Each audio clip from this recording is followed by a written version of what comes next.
আমি জয়গুরু সুচিত দা, আপনি 5 মিনিট আলোচনা করেন। জয়গুরু। যুগপুরুষোত্তম পরম দয়াল শ্রী শ্রী ঠাকুর অনুকূলচন্দ্রের রাতুল চরণে জানাই প্রণাম। পরমারাধ্যা জগৎ জননী শ্রী শ্রী বড়মার শ্রী চরণে প্রণাম। পরম পূজ্যপাদ শ্রী শ্রী বরদার শ্রী চরণে প্রণাম। পরম পূজ্যপাদ শ্রী শ্রী আচার্য দেবের শ্রী চরণে প্রণাম। গুরুকুলের সকলের চরণে প্রণাম। আজকের এই অনলাইন সৎসঙ্গে উপস্থিত শ্রদ্ধেয় দাদা ও মায়েরা সবাইকে আমার আনন্দিত জয়গুরু। আসলে অহংকার বিষয়টা কি, আমি যতটুকু আমার ক্ষুদ্র জ্ঞানে বুঝি সেটুকু বলবো, আপনাদের সঙ্গে শেয়ার করব।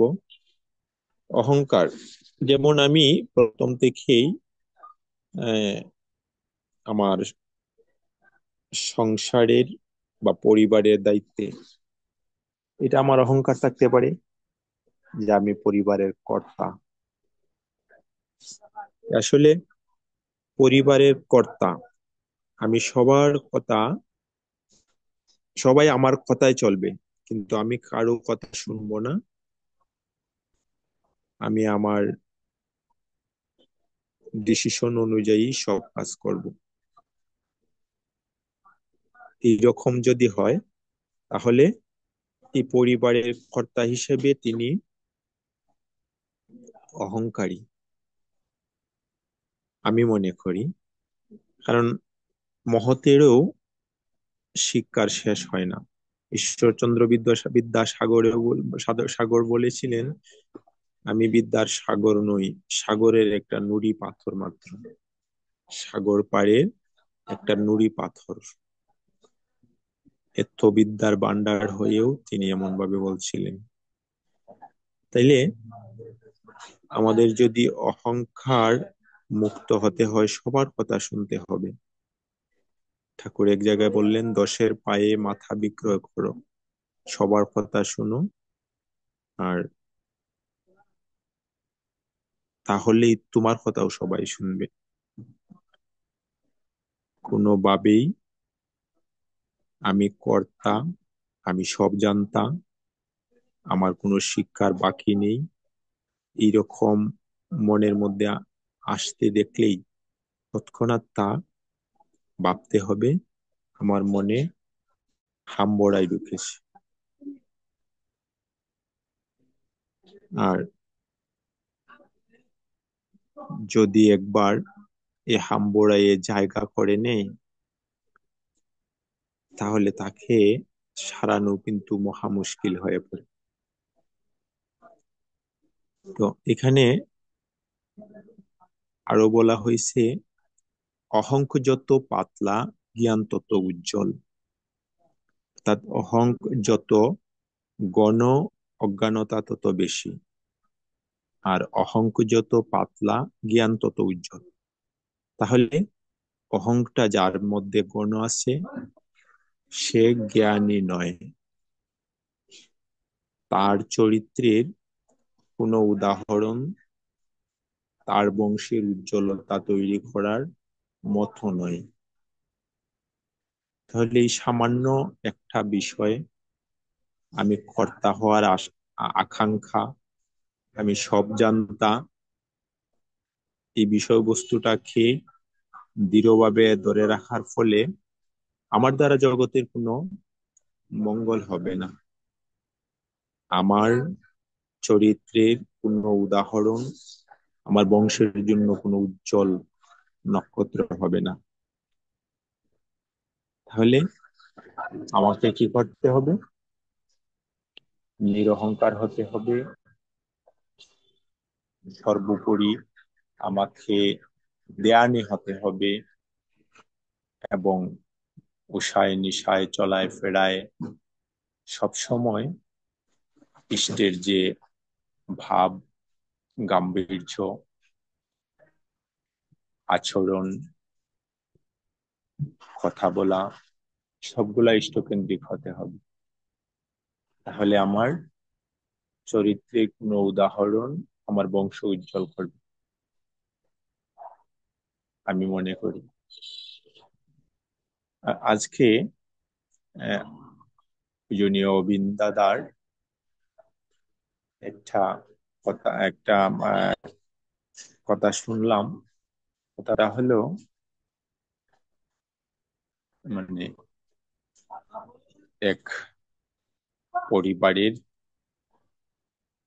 ছেলেটা তার পছন্দের মেয়েকে বিয়ে করতে চায়। তো সে তার বাবা মাকে জানালো তার পছন্দের কথা। তার বাবা মাও সেই পছন্দের মেয়েটাকে বিয়ে করাবে, কোনো সমস্যা নেই।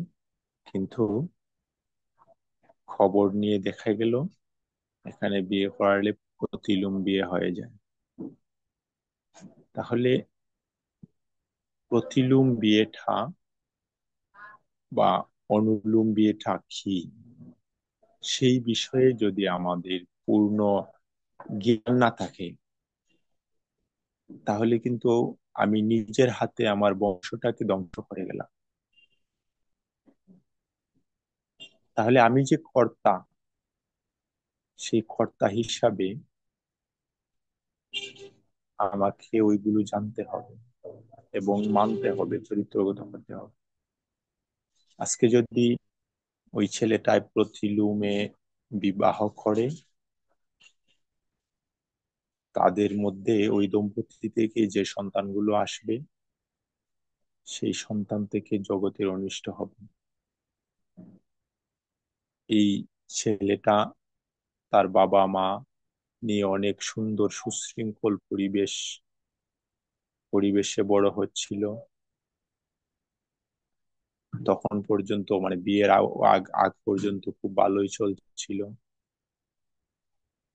যখন তার বাবা মা বলল ওই বিয়েটা করানো যাবে না, তখন পরিবারের মধ্যে অশান্তি আসলো। ছেলে কথা শুনে না, খাবার দাবার খায় না, ইত্যাদি ইত্যাদি। ওই কিন্তু শুরু হয়ে গেল পরিবারের মধ্যে অশান্তি। তখন তার বাবা মায়ের সিদ্ধান্ত নিল আমাদেরকে ছেলে সহ ঠাকুর বাড়িতে যেতে হবে। তো ঠাকুর বাড়িতে গেল, গিয়ে অবিন দাদার সাথে দেখা করার জন্য তাদের খুব স্পৃহা হলো এই কথাগুলো অবিন দাদার সাথে শেয়ার করবেন বলে। তো শেয়ার করতে গিয়ে লাইনে দাঁড়ালেন যথারীতি। প্রথম দিন যখন লাইনে দাঁড়াতে দাঁড়াতে তাদের সিরিয়াল আসলো, আহ, ছেলেটাকে দেখেই বললেন, এই তোরা কখন আসলি, ভালো আছিস তো? আহ আজ আর তোর সাথে কথা বলবো না, আগামীকাল আবার আমার সাথে দেখা করবো, এবার চলে যা। এই কথা বললেন পূজনীয় বিন্দা। তখন তার মা বাবা মন খারাপ করে ছেলেটাকে নিয়ে আবার চলে আসলো রুমে। পরদিন যখন আবার গিয়ে লাইনে দাঁড় হলো, আবার তাদের সিরিয়াল আসলো কথা বলার। তখন তিনি আগে আগে বলছেন, এই আগামীকাল সকালে তোর ষষ্ঠী ব্রত হবে, কি বলিস, পারবি না? ছেলেটা বললো, আগে পারবো। তো আগামীকালকে ব্রত হবে তোর, তারপর তোর সঙ্গে কথা বলবো। তো তারা, এই ছেলেটার মা বাবা আবার মন খারাপ করে চলে গেলেন ছেলেকে নিয়ে। কারণ তারা যে কাঙ্ক্ষিত কথাগুলো ছিল তাদের মনের মধ্যে, সেই কথাগুলো উন্মুক্ত করতে না পারায় তাদের বোঝাটা আরো ভারী হচ্ছিল। তারা মনে মনে ভাবতেছিল যে কথাগুলো কি বলতে পারবো না, আমাদের কথাগুলো বলার জন্য আসলাম, আমরা তো বলার কোনো সুবিধাই পেলাম না, তাহলে কি আমাদের কথা শুনবেন না? পরদিন সকালে ওই ছেলেটার ব্রত হলো। ব্রত শেষে দিনের বেলায়, সকালে ব্রত হলো, বিকালের দিকে ছেলেটা ভাবলো ওই তার যে পছন্দের মেয়েটা, তাকে তো জানানো দরকার সে ব্রত নিয়েছে। ওই মেয়েটাকে কল দিলেন, দিয়ে বল বলল যে আমি তো ঠাকুর বাড়িতে আছি, খুব আনন্দ আছি, আমি আসছি পর থেকেই পূজনীয় অবিন দাদার সাথে কথা হচ্ছে, সবার সাথে দেখা হচ্ছে, ঠাকুর বাড়ির সবাই খুব ভালো আছেন। তো আমি তো আজ সকালে ব্রত নিয়েছি। তো মেয়েটা বললো, ব্রত মানে? বললো, আমি স্বস্তিনী ব্রত নিয়েছি। তো মেয়েটা বললো, স্বস্তিনী ব্রত কি? সে বলল, আমি সারা জীবনের জন্য মাছ মাংস পেঁয়াজ রসুন এগুলো খাবো না। আমি সারা জীবন হ্যাঁ প্রাণী আমিষ এবং পেঁয়াজ রসুন এগুলা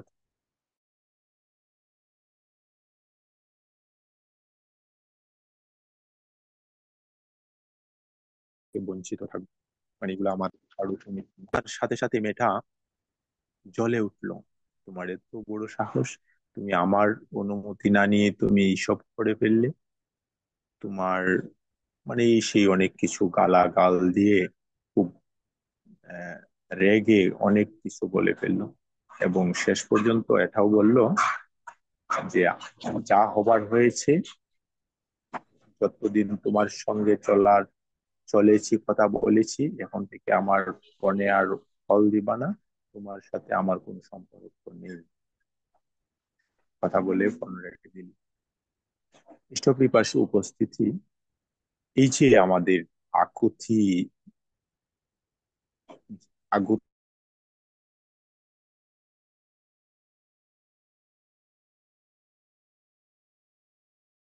আকুতি প্রকাশের জায়গা, ওনারা আমাদের কি চাই, আমাদের কি প্রয়োজন, এবং কত সহজ ভাবে আমাদের জটিল জটিল সমস্যাগুলা সমাধান করেন। এ হলো ঠাকুর বাড়ি, এই হলো আমাদের শেষ অবলম্বন, আমাদের জীবনের একমাত্র তীর্থস্থান। আমি আজ সকালে কথাগুলো শুনলাম, আপনাদের সঙ্গে শেয়ার করলাম। আমার যদি কোনো ভুল ত্রুটি হয় ক্ষমা সুন্দর দৃষ্টিতে দেখবেন। আর অহংকার, অধৈর্য, বিরক্তি এগুলো মানুষকে ধ্বংসপ্রান্তে নিয়ে যায়।